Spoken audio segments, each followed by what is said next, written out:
This is vital. Vital advice for your everyday life. Do your thoughts create reality? Is it think, therefore I am? Or is it more that I think, therefore I create? It's an interesting and introspective question that honestly I've avoided asking because the idea of going that deep into the idea of what my thoughts are doing to my reality, it's a little much. But recently I have been on the most incredible and influential app of our time, TikTok. And for some reason on my For You page has been a lot of manifesting things, and a lot of it didn't make sense to me. They were saying things that I was like, I think you need to actually research manifesting in order to understand what they're saying, because it just sounds so random without context.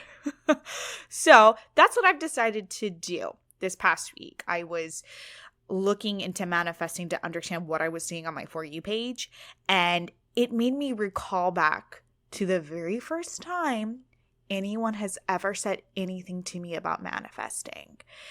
And that particular situation kind of pissed me off. And I wanted to completely reject the idea from like that moment on, because it seemed like it wasn't fair to me and what I was doing for my thoughts to have so much power. Like it seemed kind of unfair, just unfair, honestly. So we're going to deep dive into all of that, but specifically into a book that I have downloaded that was also recommended to me on TikTok.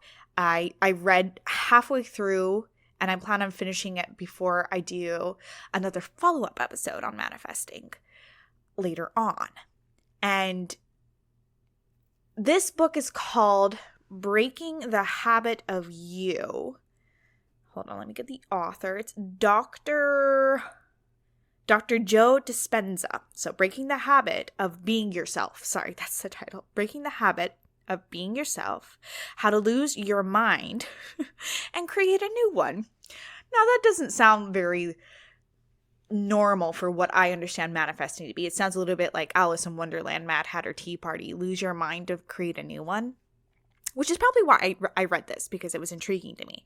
And if it's true, if everything he says in his book is possible, tangible, and under my control, then I think it's worth trying.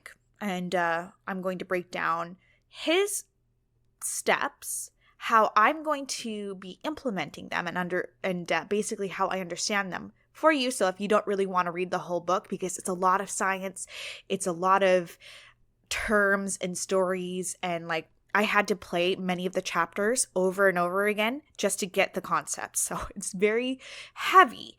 So if you just want like the basics before reading the book, just keep listening. I've got your back. I have all the details that you need to know just to start it. But I do recommend that you do read the book, because I'm not going to be able to get all of the neuroscience that he breaks down into this episode. And I'm definitely not going to be able to get all of the quantum physics that he brings up, because I barely understand it. Like this book, when I say, I was like, oh yeah, I'm tracking. And then he would say something that would maybe go, yep, not tracking anymore. What the fuck did you just say? I'm not kidding. Like there was a lot where I was like, okay, and not okay. What the hell? Quantum physics does not make sense to me. So if you want that deep dive, read the book. I'm only going to like cover the surface for basic understanding reasons. Okay, cool. Right. So this idea of I think, therefore I create is, to me, something that sounds a little bit like a conversation that Luke Skywalker would have with Yoda around the fire.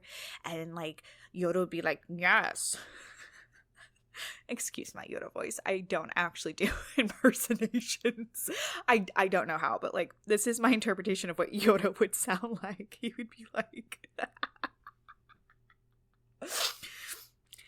think therefore I do, great I am.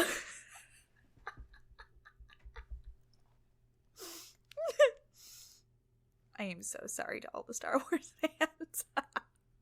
But yes. And then like you would reply, be like, you know what? I do create everything on this entire planet. You're right. Now pass me the doobie, Yoda. It's a little like, how do you believe that when you see things tangibly that you've had no control over creating and you have proof that someone else made it? Like this blanket that I'm sitting on, I had absolutely no control over the pattern or the fabric or where the fabric came from, who made it in what factory. Like that has nothing to do with me, and yet there's this idea that I'm creating the reality that it exists in. It's just okay. Let's get into how we can understand that concept. Okay, so before, if anyone has tried manifesting without doing any research onto it, like you just like, oh, everyone says like, think positive and it will come to you.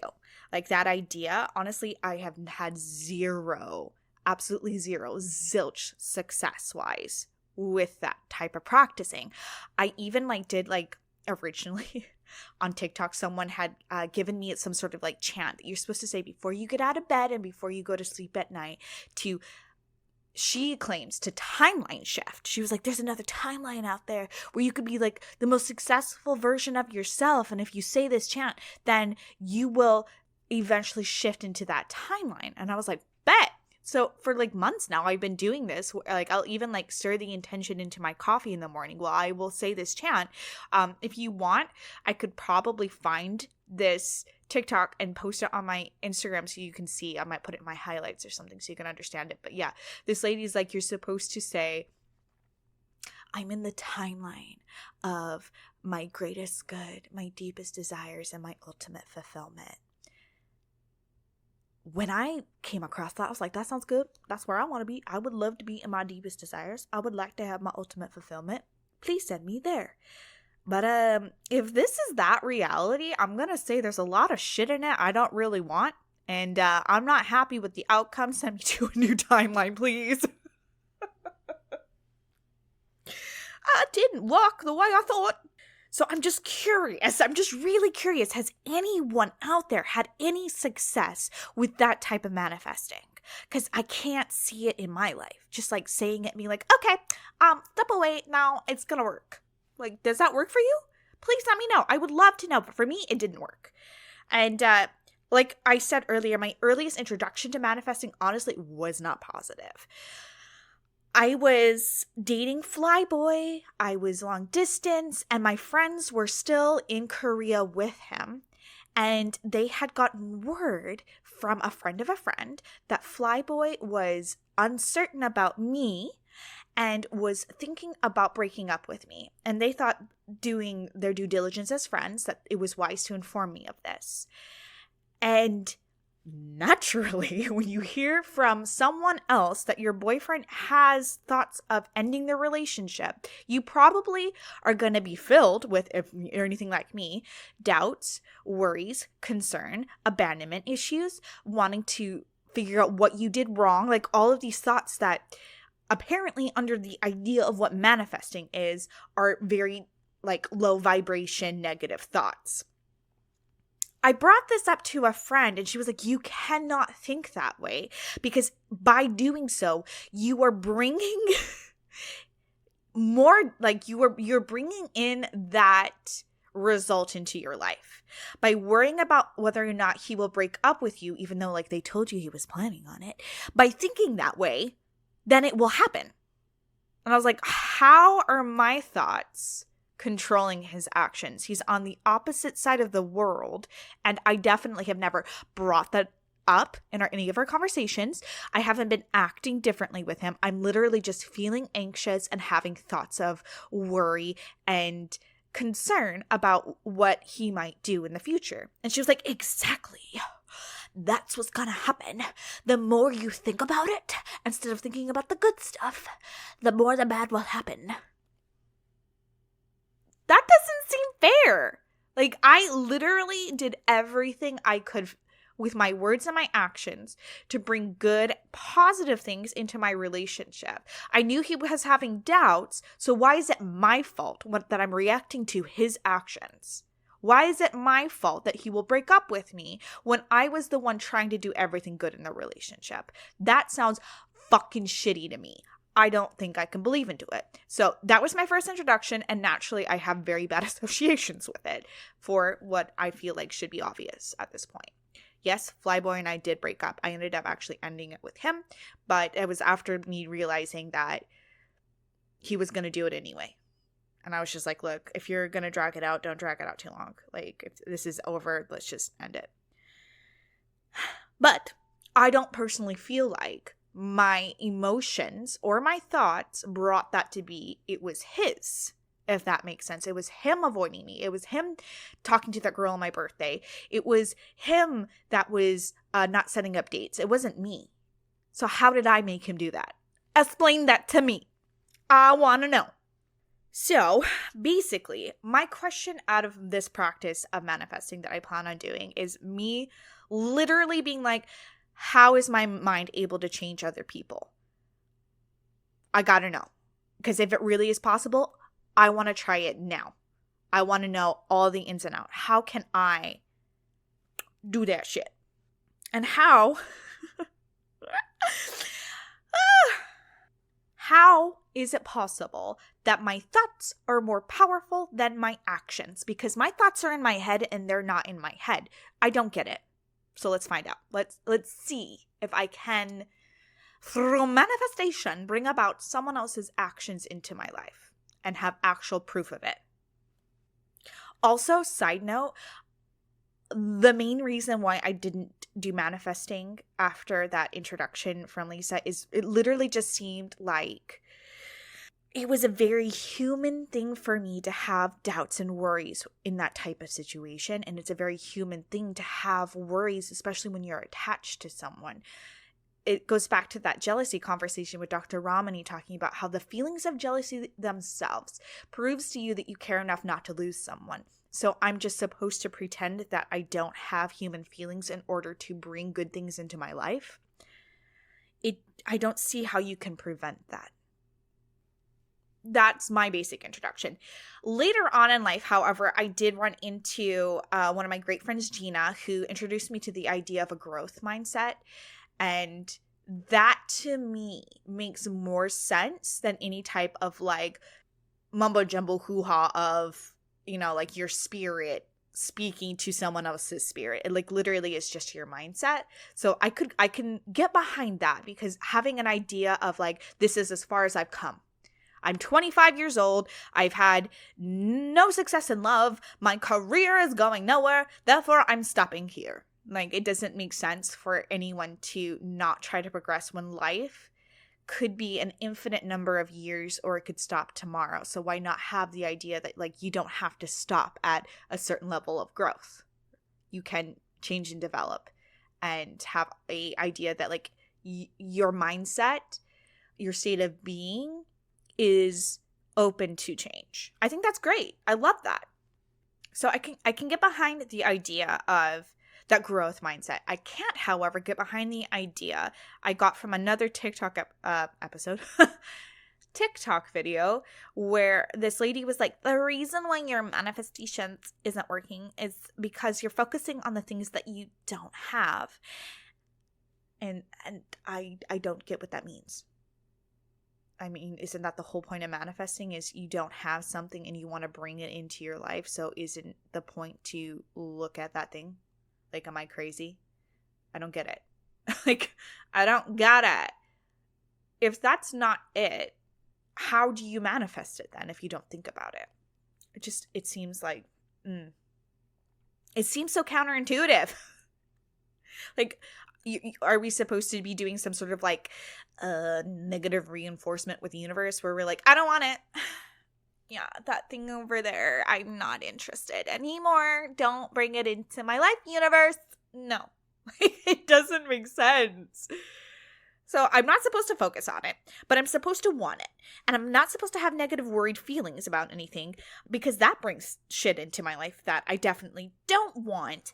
But I also have natural feelings as a human. And I have wavelengths also. And I'm creating this reality. It just, it's so much. It's so much.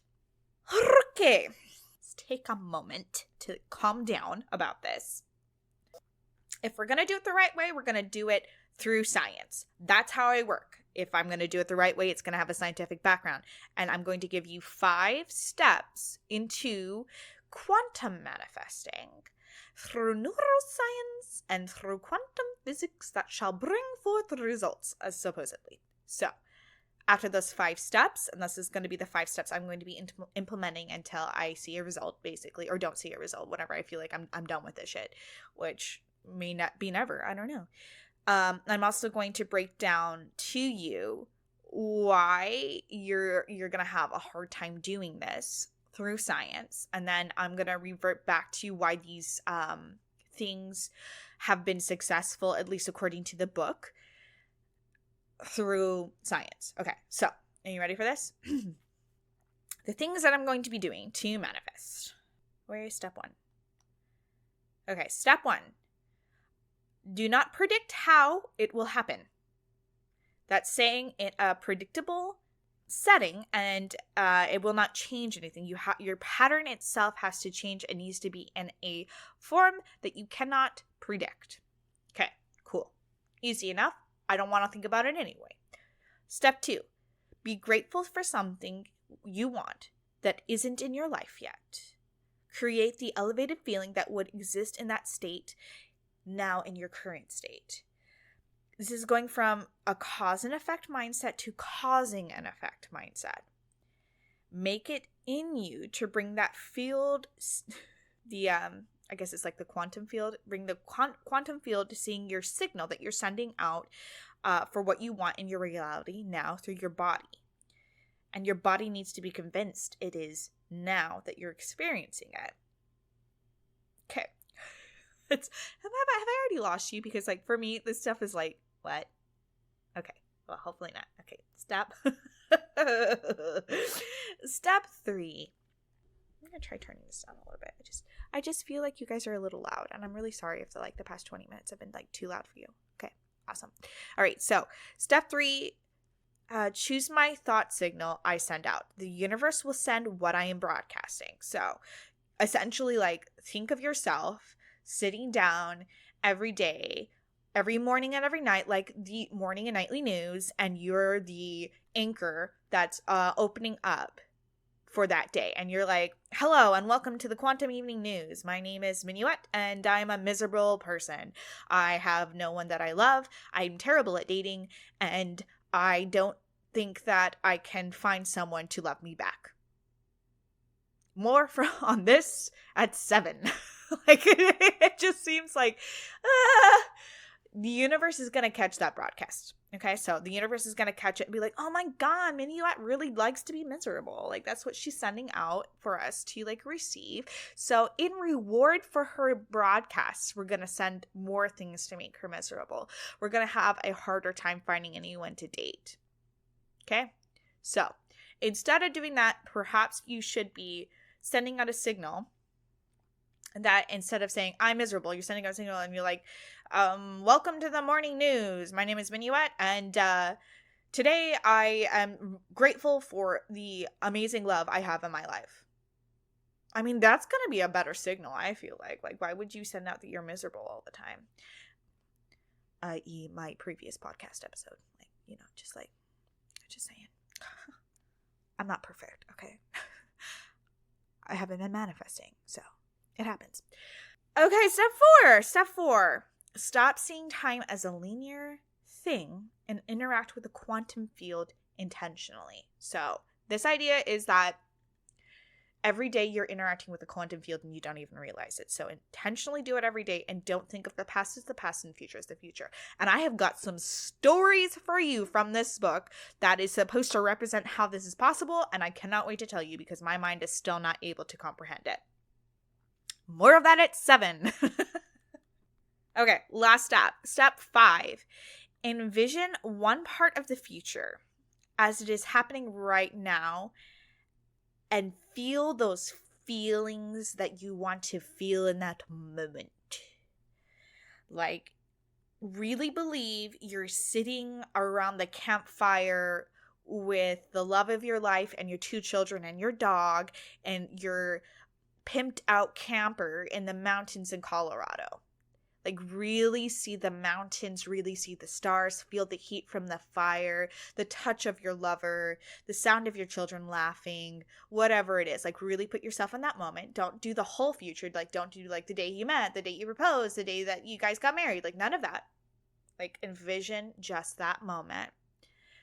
Feel it like you're actually there and make sure your body feels the feelings that you would feel in that moment before you leave that meditation. I guess you could say meditation. And when you do leave that meditation, leave with a feeling of gratefulness, a feeling of gratitude for that in your life. The way that you would after a vacation when like you're like getting on the plane and you just had like the most amazing vacation in Cancun. And you're like, oh my God, that was so great. I'm so glad that I spent the money and did this. That's the feeling you should be leaving these meditations with. Okay, so those are the 5 steps. And supposedly they're supposed to bring actual like physical, tangible changes in your life. Okay, so I'm now going to introduce to you the things that you need to remember as you do these practices, and then I'm going to back that up with the science. Okay, so things you need to remember while you're doing this practice is your body is not going to feel the way you think it's going to feel, because what essentially is happening when you do this type of manifestation, this type of change in your feelings, I'm assuming it's going to be different from what you're already doing. And so your body is already essentially running on autopilot on the loop that you have created in your life through feelings that it's used to, reactions that it's used to. When something happens, you get rejected in love, you go home to an empty house every night, you don't have success on your podcast, whatever it is that is generating a consistent feeling that you're probably feeling safe in because it's what you used to. You change that dialogue and your body is actually going to be sending off signals that something's changing. And it's going to be worried because now it can't be on autopilot, and you will have feelings of like anxiety, worry. It's not going to feel as good as it could at first because your body's not used to it. So this actually comes from the part of your body called the autonomic system in your body. And it's very natural for alarms to go off when patterns change. So just be aware of that. You also, if you are a person that has stress hormones raging through your body, now is a good time to try to get those under control, whether you need to take supplements, go to therapy, do mindful meditations, whatever it is. You need to get those stress hormones under control because they're going to start to run rampant when any type of change comes into your body. And this entire practice is supposed to bring like physical change in your entire world. So it's a lot of change. You don't want to have a bunch of cortisol running through your system. It's going to distract you and you're not going to get the results you need. So get those under control. Otherwise, you're going to have instead of anticipating something good coming in your life, you're going to be anticipating a traumatic event or something in the past that you associate with like anger, insecurities, fear, depression, stuff like that. So you need to be in a positive state in order to see results. Also, the book does state that if you're over the age of 35, you have done enough looping in your life, essentially. You're on the loop, and your body is going to have a harder time getting rid of those synaptic trainings that we have in our brains. It's a little bit more solidified, so it will take more effort. Therefore, your body is going to feel more tired from doing this because it will have to be a conscious effort. Also, another thing, when you have feelings, as we know from previous episodes when I've brought up neurotransmitters, chemicals are running through your body as you have feelings. And so when you have become accustomed to a certain number and a certain level and a certain type of chemicals running through your system whenever you react to something in your daily life, your normal loop, you change that, you have now gone into detox mode because you're addicted to those chemicals. And you're going to have to go through you're going to have to go through a literal detox on those chemicals before you can see any change. So it's not going to be an easy shift into this state of being. It's going to be work, and it's going to be, I think, a very conscious every moment of your day effort until you start to see some changes that you don't need to focus on anymore. And then you can start to let go because you've done enough synaptic nerve ending trainings that they're starting to grow without a lot of effort. It's the same thing as like when you learn how to play the piano, or when you learn to dance, learn lines for a play. Like you have to be very conscious of it eventually, though. If like you've ever been in theater, eventually the conversation starts to flow as if it's a normal conversation. You're not recalling lines anymore. It's just like that's how it goes. So that's the essential idea. So let's go back to how this works. So all of those things that I introduced to you are backed by science. And some of the science I don't understand. Maybe you do. I'm going to bring it in. Okay, so let's go into the idea of influence on the quantum field. Science. I'm sorry. Why am I doing that tongue trilling so much? I think I'm trying to like really connect with you through something that doesn't make sense to me, and it's coming out weird. I'm sorry. Okay, so in science, Descartes and Newton defined mind and matter as two separate things, and matter was something that you could control and explain through science, whereas mind was something more religious and spiritual. Later on, however, this idea of mind and matter started to mesh into one thing through Einstein and other scientists. And they have determined that all matter is 99.9% energy, and then 0.01% actual, like, tangible, physical. Hello, Grim. Would you like to talk about science? Okay, bye. Grim is just going to sit here and chill with us, I think. And so if you hear her purring or meowing, she wants to be on the podcast. It's fine. She's my co-host. Where was I? Okay, I was talking about mind and matter. That's right. So matter now, if you look at the subatomic level of everything that is on this planet, including ourselves. In fact, let's just imagine that you're sitting outside and you can see trees, you can see cars, you can see buildings, you can see other people, you can see animals and insects. But let's pretend that we're a Marvel superhero for a second, and we can see the subatomic level of everything around us. It's all going to mesh into fluctuating electrons that exist and don't exist. They appear and disappear. And we're all a part of that. And we're all part of that makeup. Within that notion, there's what's something called the observer effect. This has been proven that when you consciously focus on something and see it, the electrons stay longer. And you pull that into focus.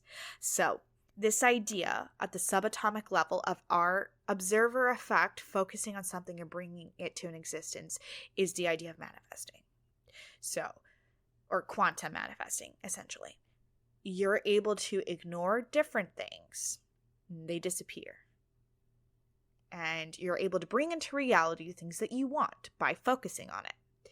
It's very WandaVision-esque. Like the way she created her own reality within that TV show is essentially the idea of quantum manifesting. She was able to create a whole world that was under her control, and when things didn't go her way, she was able to be like, you don't exist in my reality. She was able to basically quantum manifest children into her life. Sup, Graham? Do you like babies? Oh, I like babies too. What part of the observer effect do we actually have control over without having to deal a actual like concentration practice. Like, we want to be more like Wanda, right? We want to be like Scarlet Witch and just not have to think about it and it exists in our world, right? That is through the idea that our thoughts acting as energy, and that's how matter and mind are the same. And feelings act as a magnet, pulling us into our reality. Okay, you with me on this? So you got to think of it differently than what you've been thinking about. Thoughts are energy. Feelings are magnets. That's how you work together to create a reality of your own. And I would like to pause here and just let you know that my cat not only swished her tail and knocked over my microphone, but then used her foot to pause my recording. I definitely did not manifest that, so I guess we have proof that it doesn't work. Okay, end of episode. Goodbye. Oh, I swear to God, having animals is just like a whole other experience. It just, so much in your day. Okay, so where I was leaving off is changing your thoughts and feelings towards a certain goal that you are focusing on makes you the creator and therefore brings in a new reality. Pause for dramatic effect. So it's explained in this book that you have to change your mindset into a creator mindset. Instead of being a victim of the cause and effect mindset, where if you've ever said, why does this keep happening to me? I have such bad luck. God hates me. Like any of those like statements, that is functioning under the cause and effect mindset. Whereas you can be functioning under I am causing an effect mindset. This is where you are Wanda. You are the Scarlet Witch. You're able to be like, not today, mister. Get out of my reality. Or that's what I would like in my reality. All of this sounds great in theory. Like, I would love to be a Scarlet Witch. Like, let me have it. I would love to create my perfect life. However, in order to do so, you have to have just a consciousness. So this is, again, in this book. It is explained that you have to let go of things. You have to let go of people. You have to let go of time as a relative thing. Like that whole idea of like time isn't linear. Let go of the concept of time. All these concepts of existing. Everything needs to go except for your consciousness. You were just energy. This is one of those parts of the book where it's like, you lost me. What now? I'm what? Because I'm pretty sure I can touch my wrist right now, and if someone poked me, I would bleed. Like, I exist. But you have to apparently just, like, ignore that. Okay, so this idea, this is something I really want to talk to you guys about because it's still blowing my mind, and I would love for people to also have that moment of, like, what? In the story about time not being linear, it is given an example of an actual study. This really does exist, and you can look it up, where a double-blind, closed, and randomized study was done of individuals who were in the hospital with they had septic shock, and their names out of the 3,300 and some odd number of people under this study were selected, and some of their names were given to a group study. Again, this is double blind, and they were to pray over those names. And like, you know how prayer works, like you're supposed to be like, they have a swift recovery, that they don't die, whatever it is that they prayed for them to recover from septic shock. In the study, it was shown that the number of people that were prayed for had a higher level of quick recovery and a lower mortality rate compared to the people that were not prayed over. And hearing this, you're like, okay, well, that's a cool study. But the part that kind of blows your mind is that this study was conducted in the year 2001. But the people that we were praying over were in the hospitals from the year 1990 to the year 1996. That was in the past that they were in the hospital. I don't understand how this can be proof. I'm really confused, and I'm like, the fact that it's a double-blind study is the part that gets me. It's like, is this proof that you can influence the past with your manifestations? I don't know. I don't know. Okay. So there's that example. Another example he gives of time not being linear is he gives an example of his daughter actually manifesting how she wanted to spend her summer break. She was in college and she was like, I literally want to do these very specific things. So she had these very specific things. She's like, I'm going to go to Italy and I'm going to go to 6 cities in Italy and I'm going to not have to spend a lot of money. And then I'm also going to come home and spend time with family before I have to go back to school, and I'm going to do it. And her dad was like, well, here's how to do it through manifesting. And she's like, I know, I'm going to do it. So she does. And he details how at one point she gets information for a study abroad, but she would have to have her dad pay for some of the amount of the study abroad in order for her to go to Italy. And he was like, that's not how it works. It sounds like you're trying to control things. So, no.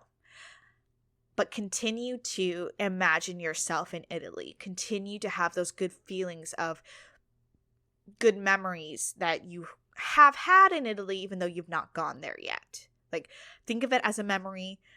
Think positive things. Be grateful for the time you spent in Italy, even though it hasn't happened yet. And she was like, okay.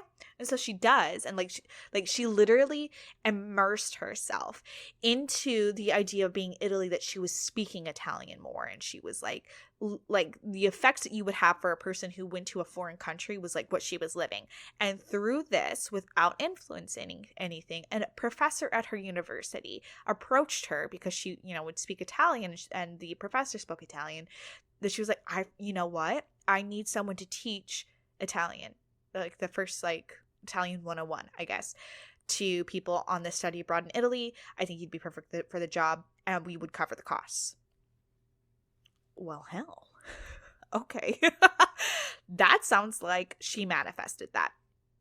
For all intents and purposes, to me, if I can believe in manifesting, that sounds like a manifestation to me. I don't know about the past one, but definitely the future one sounds like it's possible. So I'm willing to give this a go just under that idea.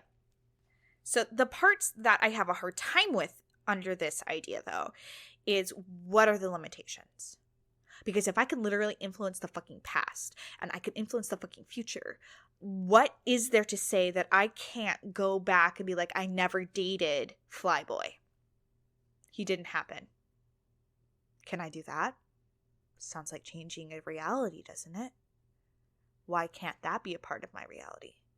Or if maybe I saw someone that I didn't like the relationship going on between a friend and their partner, could I manifest them breaking up?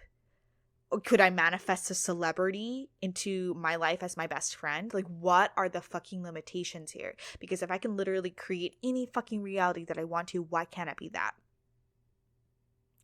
And it begs the question of, where's free will of people in my life? If I can literally be like, I'm going to have this, where's their free will in saying that they are in my life or not in my life anymore? So that part of the quantum manifesting, I don't know if I can let go of, because I do believe in free will. I do believe that I have control only up to what I do, and what they do is on them. I am a very firm believer of that. So how can it be that me being like, I am in the mountains with all of my friends on a camping trip, well, what say do they have in that? I don't know. I'm gonna test it out. I'm going to follow these steps, because if it's real, I want to know. But I do have some reservations that I will have to let go of in order to do so. I get it. So the part of it that makes more sense to me, obviously, is the neuroscience. I am such a neuroscience junkie. I love the brain. And he does, in this book, give a lot of neuroscience backup to his thoughts that I can get behind. So let's break those down really quick. The idea of Hebb's Law. If you don't know what Hebb's Law is, that's okay. I'm going to explain it to you. Hebb's Law is essentially the idea of what fires together, wires together. So it's basically the states that the neurons in the brain adapt during the process, the learning process, and a mechanism which is called the neuronal plasticity is under function. So your plasticity in your brain is what is able to like adapt to new things, right? Basically what you can think of this is this idea that like neurons that wire together is that the more you do a pattern, the stronger the pattern is and the harder it is to break. So going back to like once you're in your 30s, you've created a lot of neurological patterns in your brain. That's a really strong pattern. It's going to be harder to break. I can follow that. That makes sense to me. Next, synaptic training. So you essentially, since whenever you had free will, have created a loop within your life, okay? So you're living within that chosen loop of your life. Like you wake up every day, you brush your teeth, you read the same book, you drink the same water, you get the cup of coffee and the same mug. You drive to work in the path that you are accustomed to. You don't even have to think about it anymore. You go into the same chair, you do the same work that literally you don't even have to think about is now trained in your body. People that you see, that you associate with certain feelings still give you those certain feelings. Wow, my mic voice just changed. I'm sorry, guys. I was definitely talking weird in the mic. So the people that you see at work that give you those feelings even before they talk, you're going to be like, ugh, Steve. Like that's how you have chosen your pattern.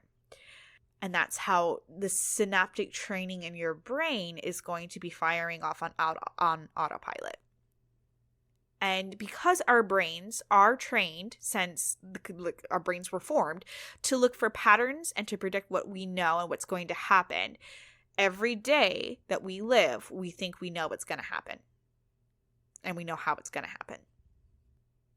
So after years of teaching your brain the wrong thoughts and the negative thoughts and the hard perspectives that are holding you back, you're literally going to have to do neurological programming like a computer getting rid of a virus in order to get rid of those things because they happen naturally now. Literally the reaction that you have to Steve, you've trained yourself to have those. You gotta break the habit. Okay, so like, can you become a dream person then? Absolutely. At least according to this book and this idea of manifesting. Yeah, you can.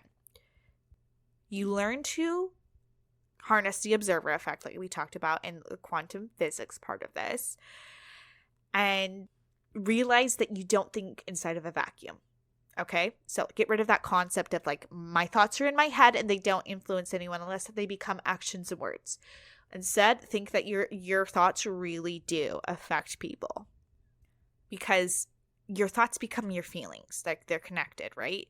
So what you feel is the way that you think, and the way that you think is how you act. Ha ha ha! I think we've got a breakthrough.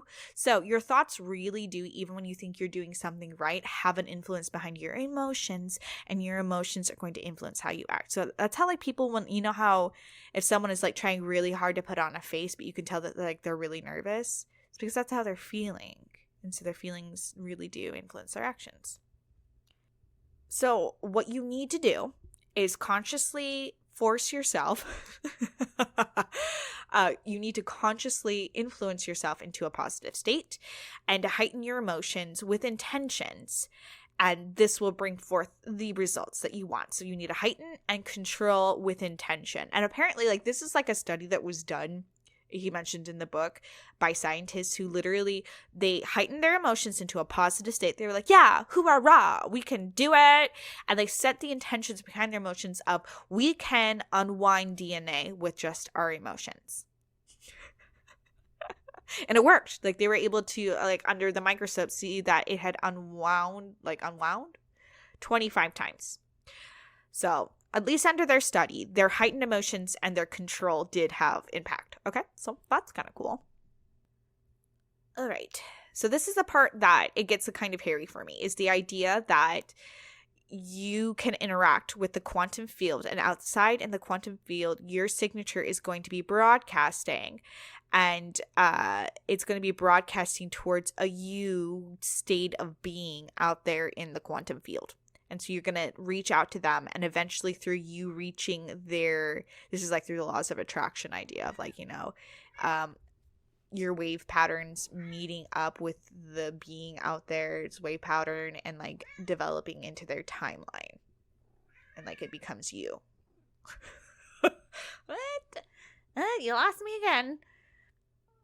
Just pretend that like that totally makes sense and it doesn't sound like mumbo jumbo, okay? Like you're broadcasting into the electronic magnetic field, which will pull you towards something that you want, or it will pull it towards you, okay? So essentially, through training, you're going to break the habit of being yourself the way that you have decided you were going to be, and you're going to be that new version of yourself that is the dream self of what you want to be. And this will produce effects on our reality. So you use your thoughts and your feelings, it produces effects on your reality. So think of it this way. If this is still kind of like seeming like it's not making sense, think of it this way. Your thoughts and your emotions become a part of your identity. It's becomes an integral part about how you see yourself every day in the mirror. I'm insecure. I'm an angry person. I have negative thoughts. I'm depressed. I'm unlikable. All of these things are things that you think and feel without evidence from the outside world, unless you're abused, and then that's a whole other story. But essentially, those thoughts and those feelings associated with it, when you look in the mirror, is a memorized state of being, which makes our thoughts absolute. Like that is an absolute thought. I am a negative person. Absolute statement, period. So making your thoughts absolute to the opposite of that. I'm a positive person. I'm a beautiful person. I am a secure person. I am happy. I'm a happy person. If those thoughts and feelings can connect to being true, then that becomes the reality that's absolute. I feel like we've covered a lot. I don't feel the need to get into the different types of neurotransmitters that fire off while you're feeling happy versus when you're feeling sad, because I did cover that in a previous episode. By understanding how supplements can also enhance your mood might benefit you. So I'm going to propose without any I don't have a PhD. I'm not a doctor. This is just what has been proposed to me that I have seen results in. And that is taking supplements that contain vitamin D, saffron. I'm going to mispronounce this one. I'm really sorry, but it's one of my favorites. It's L-theanine. You can look it up. It's in a lot of sports drinks. It's in Alani Nu for sure. I take it in the Goodbye Stress Ollie supplement, which also contains lemongrass, which is also a mood booster. So those are things that I take now to push me into a happier state of mind through neurotransmitters, right? Also in the Goodbye Stress by Ollie, it has GABA, which we know is a balancer. So if you have anything like cortisol rushing through, you're going to take some GABA and it's going to balance that out. And you're going to have some lemon balm that's going to help you get rid of some of those stressful state of minds, right? Also, meditation. So I'm going to be conducting meditations for myself through those 5 steps before I go to bed. When I wake up, if I have time, work is pretty early, at least in the morning sometime, if I can't do it right when I wake up. And I'm going to be doing it in the shower. Those are the 3 things during my day that I know for sure I can put aside to meditate and focus on, and then leave that being grateful for that thing. And anytime I catch myself having a negative thought about myself, I'm going to switch that up for a positive balancer until my body figures it out. That's the process that I'm doing. If you would like to join me on this, let me know. If you would like to a breakdown of these 5 steps, I can definitely do that on my Instagram for you so that you can have it in a highlight and understand how to do it without having to re-listen to this episode. I get it. It's a lot to listen to. Just let me know. Again, if you're also really good at manifesting and you have any tips or tricks, let me know. I want to hear from you. My Instagram is linked in this episode and in all prior episodes. You can let me know in a DM there. I do see them. I'm working on my website. I probably have it posted. I don't know if I can really get messages on there right now, so you can try. All right, so that's it for this week. I'm going to follow up again later on about manifesting in a second episode eventually. But for now, I'm going to say goodbye. Have a good rest of your week. I will see you in another reality. Goodbye.